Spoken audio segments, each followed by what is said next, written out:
சீமான் அவர்களை பார்த்து எல்லாருமே திறநிதி பிச்சை எடுக்கிறான், திறநிதி பிச்சை எடுக்கிறாரு அப்படி இப்படின்னு சொல்லிட்டு நிறைய வார்த்தைகளால் பேசுறீங்க.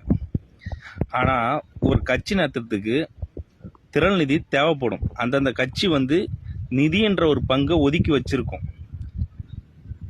ஏன்னா அந்தந்த கட்சிகள் ஒரு வளர்ந்த கட்சியா இருக்கும், பண பலத்திலையும் படைபலத்திலும் அதிகமா இருக்கும். இப்போ எளிய மக்களின் பிள்ளையா இருக்கிற நம்ம சீமான் அவர்களுக்கும் மக்கள்கிட்ட இருந்து வாங்கி நம்ம ஆட்சியை பிடிச்சா மக்களுக்கு தானே செய்ய போறோன்ற மாதிரி திறநிதி வாங்குறாரு. அதுல எந்த தப்புமே கிடையாது. என்ன ப்ரோ நீங்களே இப்படி சொல்லிட்டீங்க? உண்மையாவே அதுல தப்பே கிடையாது. ஆனா அவர் பண்ற தப்பு என்ன தெரியுமா?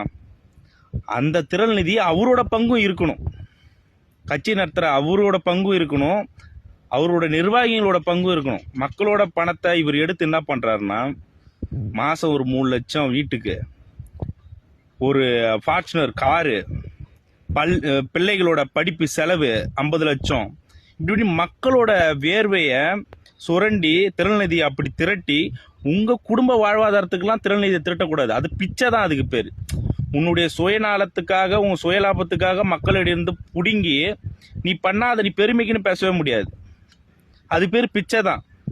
இதனாலதான் உன்னை திறநிதி பிச்சைன்னு சொல்றாங்கண்ணே. மற்றபடி நீங்க அந்த திறநிதியிலேருந்து எடுத்து நம்ம தமிழ் மக்களுக்கோ ஈழ தமிழருக்கோ ஏதோ ஒரு உதவி செஞ்சா கூட எதனா முட்டு கொடுக்க முடியும். இந்த விஷயத்தெல்லாம் எப்படின்னா முட்டு கொடுக்க முடியும்? இதுதான் விஷயம். திறநிதி என்பது நல்ல விஷயம்தான். ஆனா சீமான் பண்றதுனால அது பிச்சையா தெரியுது, அவ்வளவுதான்.